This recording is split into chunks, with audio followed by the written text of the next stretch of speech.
तो रविवार का दिन था। कर्नाटक के हुबली में एक पूरा परिवार, क्रिश्चियन परिवार होता है, क्रिश्चियन फैमिली होती है, चर्च जाती है प्रेयर करने के लिए। वो प्रेयर करती है जैसे कि आम लोग प्रेयर करते हैं, वैसे ही वो भी प्रेयर करती है। और पूरा परिवार अपने घर पर आ जाता है। घर में उनका एक लड़का होता है, इसका नाम है पीटर। उसे भी साथ में लेके जाने के लिए बोलते हैं, मगर वो नहीं जाता है और घर पर ही रहता है। जब पूरा परिवार घर पर आता है तो घर का जो दरवाजा था खुला था। अब पूरा परिवार घर के अंदर एंट्री करता है, मगर जो पीटर का रूम होता है वहां से काफी देर हो गई थी, कोई आवाज नहीं आ रही थी, कुछ भी वहां पर मूवमेंट नहीं दिखाई दे रहा था। तो जो पूरा परिवार होता है पीटर के रूम की तरफ जाता है तो वहां पर देखता है कि पंखे से उसकी लाश झूल रही होती है, और पास में ही एक कागज पर लिखा हुआ होता है, उसकी एक अंतिम ख्वाहिश होती है कि जैसे हमारे हिंदुओं में अर्थी सस्ती है, फिर उसके बाद में मुसलमानों में भी जो होता है ताबूत होता है, इनके इसमें होता है कॉफिन। तो बोले मेरे कॉफिन के ऊपर ये लाइन लिखवाना, उसके बाद में ही मुझे दफन करना। तो नमस्कार, आदाब, सत श्री अकाल। मेरा नाम है जयेश। जो आज की सच्ची घटना है ये है कर्नाटक के हुबली से निकल कर आ रही है, और बिल्कुल सेम वैसी ही घटना आप कह सकते हैं जैसे कुछ दिनों पहले आपने अतुल सुभाष का केस सुना होगा कि किस तरीके से टॉर्चर से उसको अपनी जिंदगी खत्म करनी पड़ी। और अभी जो अतुल सुभाष के जो जिसे के कारण उसने खुदकुशी की थी, अपनी जिंदगी को खत्म किया था, सभी लोग बेल पर बाहर आ चुके हैं। अब एक तरफ केस चल रहा है और एक तरफ वो बाहर आराम से घूम रहा है। मगर ये वाला जो केस है ये बहुत ही, देखा जाए तो अपने पूरे इंडिया तो छोड़िए, वर्ल्ड में किसी ने भी अपने ताबूत के ऊपर ये लाइनें नहीं लिखवाई होगी जो कि अभी आप स्क्रीन पर देख पा रहे हैं कि मैं मेरी जो लाश है उसके ऊपर ये लाइनें जरूर लिखवाना, मेरे ताबूत के ऊपर, उसके साथ में ही मुझे दफन करना। तो ये जो कहानी है कर्नाटक बेंगलुरु की पीटर की कहानी है।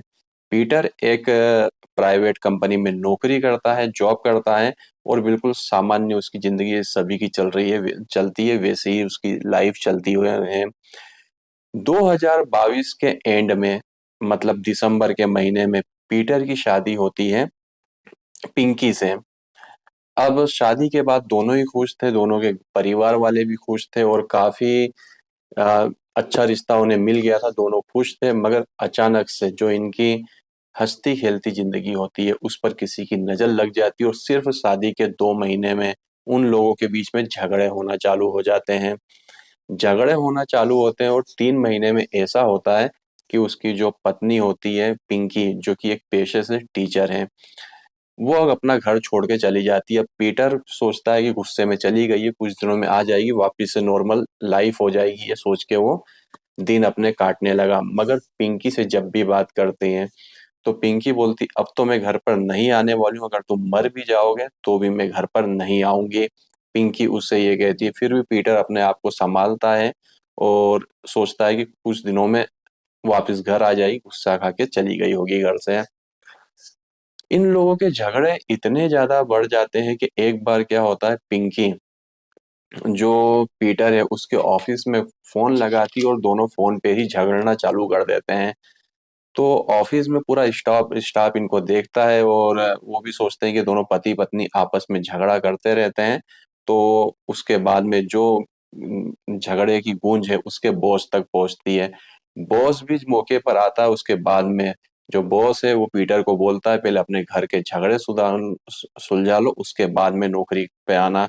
तो अब उसकी नौकरी भी जा चुकी थी, इधर से पिंकी घर छोड़ के जा चुकी है, उधर से नौकरी भी जा चुकी है उसकी, और वो पूरा हो चुका है बेरोजगार।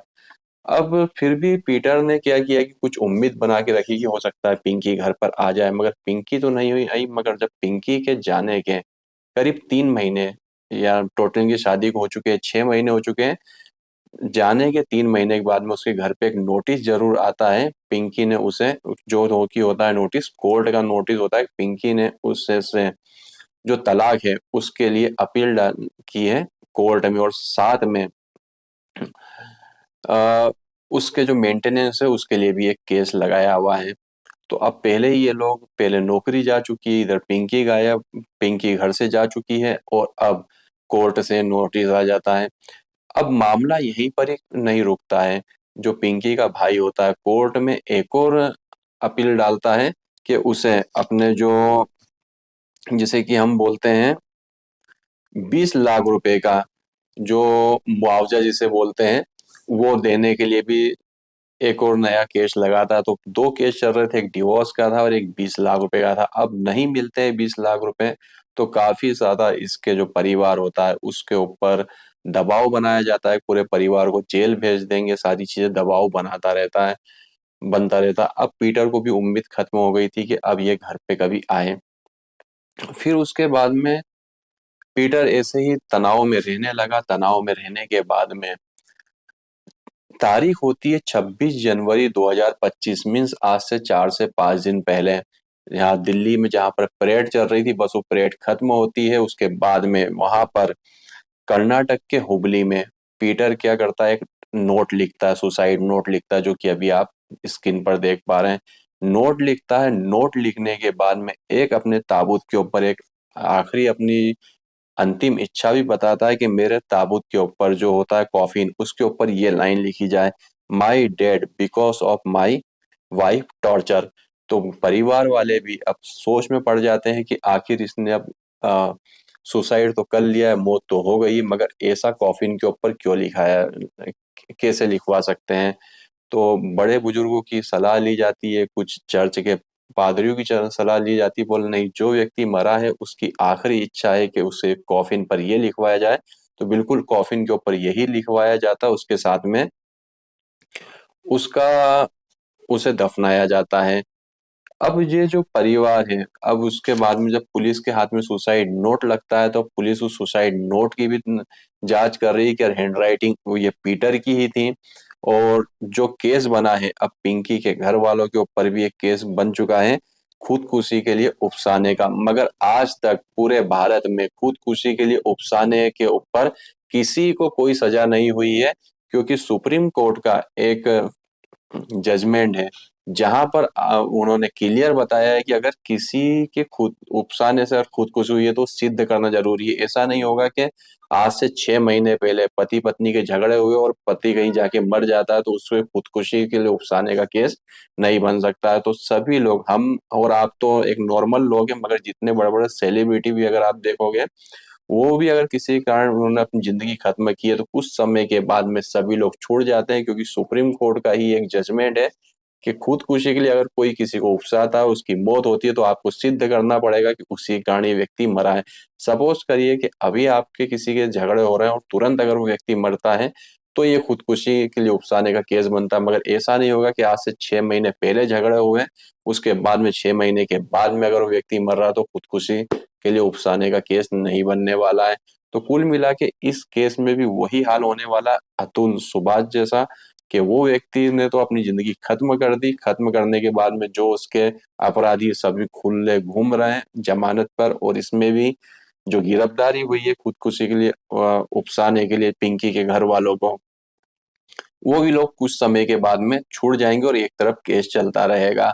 तो दोस्तों, इस कहानी को सुनाने का मकसद किसी को परेशान करना, किसी की मानसिक भावनाओं को ठेस पहुंचाना नहीं था, सिर्फ आपको जागरूक करना था कि ये जो जिंदगी है ये अनमोल है।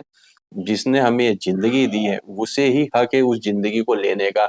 मैं भी कई बार सोचता हूँ कि आखिर ये लोग जो सुसाइड करते हैं या जो करते हैं, उनके दिमाग में आखिर चलता क्या होगा, तो ये लोग सुसाइड कर लेते हैं। मगर मेरे और आपके कहने और सुनने सोचने से तो कुछ होता नहीं है। अब किसके दिमाग में कब क्या चल जाए और कब वो क्या कर बैठे, कोई कुछ नहीं बोल सकता है। तो अपना कीमती समय देकर वीडियो देखने के लिए आपका धन्यवाद। भगवान करे आपका दिन शुभ हो और मंगलमय हो।